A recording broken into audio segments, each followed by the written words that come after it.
quase todos os dias nós recebemos aqui no GPS dúvidas sobre projeto de iluminação, principalmente quando a gente trata da parte de circuitos e como representar e colocar eles no projeto. A gente vai mostrar para vocês na prática com um projeto nosso, nós vamos abrir um projeto, foi entregue para um cliente aqui e mostrar para vocês como a gente pensa e os pontos principais para você não errar na hora de especificar isso no seu projeto. E outro ponto também que a gente até conversou com algumas pessoas de como que a maioria delas não aprende isso na faculdade. Nunca fez uma planta assim de uma casa, de um apartamento, e como isso faz falta, né, pro nosso dia a dia realmente profissional, assim, porque isso é um item de projeto muito importante. Eu falo que projeto de iluminação, ele é 50% de um projeto, assim, se você errar na iluminação, já era, sabe? Então, a gente tá falando aqui principalmente da parte de representação, né, desses pontos, que também a gente vai citar aí algumas questões que são bem importantes ao longo do processo de execução da obra. Pra gente isso era algo muito natural, sempre foi presente nos nossos projetos definir isso. E quando a gente começou a receber essa quantidade de perguntas, nós fomos perguntar para os nossos funcionários e para alguns conhecidos e alguns alunos se eles tinham aprendido isso na faculdade. E realmente quase ninguém aprendeu ou não se lembra de ter aprendido. Então nós decidimos fazer esse vídeo justamente para tentar sanar algumas dúvidas, ou pelo menos aquelas principais para dar segurança para o profissional elaborar uma planta de pontos de iluminação. Então, eu sempre gosto de começar pelo começo, né? Como se diz. Leonardo. Mas assim, a gente aqui no escritório, quando vai pensar num projeto 3D, na parte de criação, a gente já pensa nos pontos de iluminação que a gente pretende colocar. Até porque, né, com a experiência, a gente vai já criando nossa forma de especificar os pontos, o tipo de iluminação que a gente gosta de usar, os detalhes e tudo mais. Só que eu acho muito importante levar um cliente em uma loja de iluminação para eles verem pessoalmente tudo que está sendo especificado no projeto. Porque a iluminação é muito complexo, tem muita opção no mercado, muita variação. Às vezes você fala da mesma peça, tem a mesma peça com vários preços diferentes, mas é porque as qualidades são diferentes, o que entrega é diferente, a forma como você vai trocar a lâmpada de uma peça influencia no custo. Então, assim, é muito detalhezinho que a gente conta com a ajuda de um vendedor especializado de uma loja. A gente tem hoje aqui, por exemplo, 3, 4 lojas que a gente gosta de ir, então a gente vai até variando elas, né? Conta com os vendedores para nos auxiliarem durante essa reunião. Então a gente já leva o 3D com uma previsão do que a gente vai usar e leva uma planta vazia, onde a gente vai rabiscando junto com o cliente e locando os pontos efetivos ali junto com ele na loja para que aquela planta seja aprovada e a partir de então a gente fazer no projeto executivo. E aí chegando nessa loja, a gente mostra a peça, explica o que a gente tá usando, o que tá fazendo, mostra exemplo. Então eu acho que isso é mais efetivo do que você simplesmente colocar no projeto,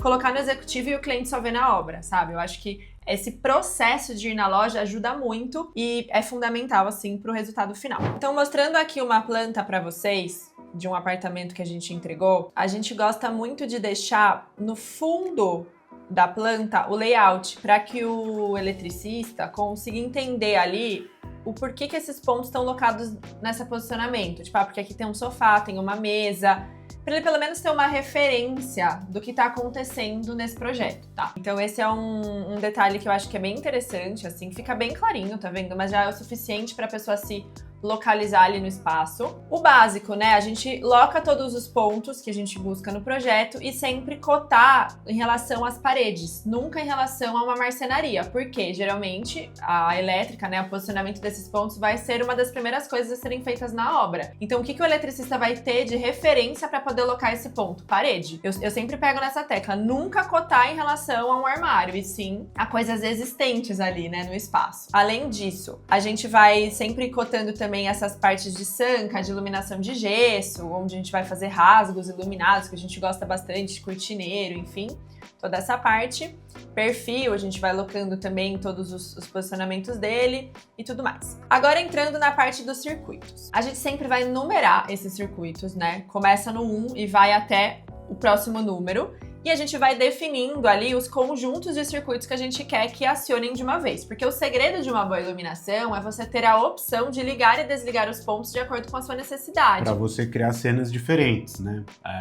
Eu chego em casa, eu tô cansado, eu vou ligar uma iluminação mais amena, só para eu não tropeçar no móvel. Mais indireto, agora eu né? vou receber um pessoal e tal, é um outro tipo de iluminação. Ou eu tô fazendo algum tipo de serviço, algum tipo de limpeza, eu quero bem iluminado para eu poder enxergar. Eu até e por aí falo vai. para os clientes que às vezes a gente loca os pontos e se a gente ligar tudo de uma vez, vai ficar em excesso. Mas é porque a ideia não é ligar tudo de uma vez, e sim ter as possibilidades das cenas, como o Ralph comentou. Então, se vocês olharem aqui, a gente começa locando, né? Por exemplo, o primeiro circuito aqui é o LED. Então, a gente tem aqui número 1. Aí, circuito número 2 é o pendente. Circuito número 3 são esses 3 pontinhos em cima do sofá, porque aqui tem 2 quadros na parede. Número 4. Então, tudo está sendo numerado em ordem, de acordo com os conjuntos que a gente quer que acionem de uma vez só. E a nossa representação de interruptor, nós usamos a nomenclatura, né? Uma das formas de representação técnica, que é aquela representação em S. E a gente define os circuitos em que vão ser acionados em cada interruptor através de texto, como se fosse uma linha de chamada que a gente digita no projeto. Isso não vai de forma automática. Por quê? Porque dentro de um circuito de iluminação existe o neutro, o paralelo e o intermediário. Para quem não sabe o que é isso, é o seguinte: quando eu quero que um mesmo ponto de iluminação ligue e desligue em 3 interruptores diferentes, então eu tô num quarto e eu tenho 3 interruptores nesse quarto, um de cada lado da cama e um na entrada do ambiente. E eu quero que a minha luz central, o meu circuito número 4, por exemplo, ele ligue e desligue em todos esses 3 interruptores. Eu vou ter que ter 2 deles vão ser os paralelos e um vai ser o intermediário. A partir do terceiro ponto,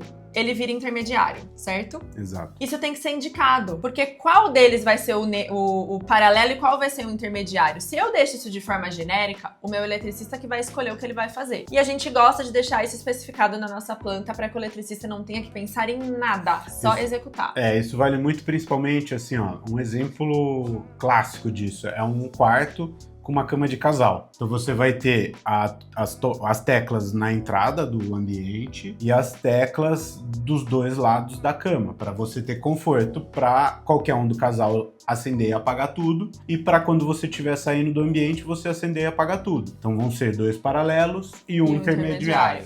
E aí o que acontece? Já várias vezes tem cliente que tá fazendo obra meio que quando a gente não tá acompanhando, enfim, que o eletricista fala: nossa, mas por que precisa de tudo isso? Aí eu falo pro cliente: você tá gastando horrores numa reforma, numa obra. Aí você vai economizar em fiação e você vai ter que, toda vez que você quiser desligar toda a luz do seu quarto, você ter que atravessar o quarto pra ir na cabeceira da cama desligar, porque você não quer deixar o intermediário na entrada do quarto, por exemplo. Por exemplo, imagina, o casal tá deitado um do lado do outro. Se tiver tudo de um lado, só aquela pessoa pode acender e apagar. Aí ela tá dormindo. Se ela estiver dormindo, tem que debruçar em cima dela. Você vai passar por cima ou você vai dar uma volta inteira no quarto? Não faz muito sentido. É conforto, né? É uma economia besta no nosso entendimento, né? Então, a gente deixa realmente a representação do nosso projeto com esse S, porque ele fica mais geral. E aí, a especificação disso é por texto de acordo com cada projeto, porque os circuitos que eu vou querer ligar em cada ponto, é cada projeto que vai me ditar isso, né? Não tem uma forma geral. Lembrando que hoje no mercado, o limite que a gente tem, né, para colocar de interruptores, para as caixinhas 4x2 são 3, ou existem algumas especiais que vão até 6, né? Que são aquelas teclas divididas no meio. São aquelas que ela fica mais fininha. Mais fininhas. Ou o 4x4, que daí são 6 teclas, né? Então o limite são 6 circuitos por interruptor que a gente conseguiria trabalhar. Se você precisar de mais, você vai acrescentando conforme a sua necessidade. Então eu vou pegar aqui até o quarto como exemplo, que eu acho que fica mais fácil para vocês entenderem, né? Entrando aqui no quarto, a gente tem aqui a representação de todos os circuitos que estão nesse interruptor da entrada, todos os que estão aqui, no interruptor do lado de uma cama e no outro interruptor do lado da outra cama. Estão vendo que aqui eu tenho 2 interruptores e a partir do terceiro, alguns que estão repetidos, nesses 2 que eu mostrei primeiro, eles viraram I, que isso significa que a partir do terceiro ponto repetido, ele vira intermediário. Então é muito básico fazer esse circuito. Ele só dá um trabalhinho, eu falo que você tem que ter bastante concentração na hora de montar os circuitos e também ir pensando no dia a dia, tipo, aonde eu vou acender cada ponto. Então eu entrei no apartamento, o que é importante? Porque às vezes você não consegue pôr todos os circuitos no mesmo, porque tem no máximo 6, para também não ficar lotando de interruptor. Então a gente vai pensando nessa lógica de acendimento, mas a representação é muito básica, muito assim simples de ser pensada, fácil de ser executada, né? Imagina, por exemplo, num quarto que você tem um interruptor na entrada e você tem uma mesa de trabalho. Na mesa de trabalho, você vai ter um interruptor para acender a luz que atende a mesa de trabalho. Você não precisa ter todos os interruptores lá, a não ser que seja uma demanda do cliente, mas não tem essa necessidade. Isso é uma questão que eu costumo falar que é um pouco do bom senso do profissional e também das experiências e demandas, né, que a gente vai recebendo. E aí, outro detalhe, nós sempre deixamos ar-condicionado ligado na planta de iluminação, porque pra gente nunca alocar um ponto na frente ou em cima de um ar-condicionado, porque não faz sentido, né? Eu ter, às vezes, uma paredona de ar e eu colocar aqui 3 pontos de detalhe em cima dele, porque ele vai fazer sombra e vai ficar iluminando uma máquina de ar, né? Um outro lugar que às vezes a gente não se atenta e coloca ponto em cima é no banheiro, ponto em cima do chuveiro. E ao invés da gente ter uma iluminação, a gente tem uma sombra, porque a iluminação pega justo em cima do chuveiro.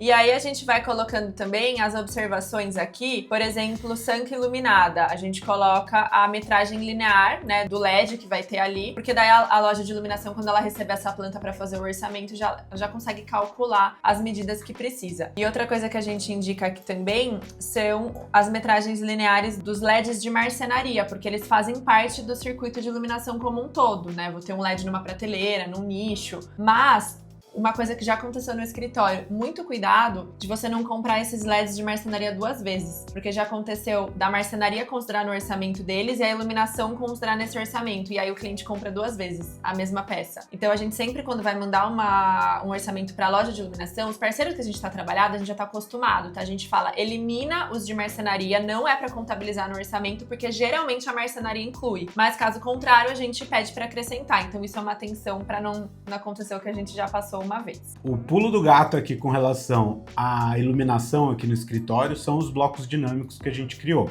Inclusive a gente vende, tem um link aqui embaixo do vídeo, se vocês quiserem acessar e comprar. Que é o GPS Turbo. Aqui a gente tem todos os pontos de iluminação, os spots de embutir, de sobrepor, eles furam o gesso automaticamente. Então, por exemplo, aqui eu vou colocar um ponto novo, ele já furou o gesso. A gente consegue trocar, né, para os tipos de iluminação que a gente está usando. Então, se vai ser face plana, face recuada, uma par 20, uma mini dicróica, vou alterar aqui. Por exemplo, uma mini dicróica. Já está no tamanho, né, que são as peças mesmo. A gente consegue mudar a cor eu quero que agora seja branco. Esse amarelinho que tá aqui, a gente já vem configurado também para renderizar, para ficar ligado no V-Ray, ou no máximo você consegue selecionar essa cor e já configurar ela para o tom que você quiser usar no seu render. As legendas são automáticas também, então você não tem que ficar mudando legenda, né? Cada ponto tem a sua legenda. Representação ali de pontos de pendente, espeto de jardim, perfis em O, U, L, sobrepor, embutido, perfil parede, teto, enfim, a gente tem toda essa biblioteca que auxilia muito no desenvolvimento dessa planta. Ventilador de teto, tem ventilador de teto também. Então é bem completo. Inclusive ar-condicionado, que a gente comentou que é importante, também tem aqui. Parte de elétrica, hidráulica. Exato. Então se vocês quiserem, vocês conseguem acessar todos esses blocos dinâmicos que aceleram ainda mais o desenvolvimento do executivo. Bom, então comentem aí pra gente como que é a experiência de vocês em relação à iluminação, as dificuldades também que vocês sentem aí ao longo do processo. Quem sabe a dúvida ou sugestão de vocês pode virar um vídeo.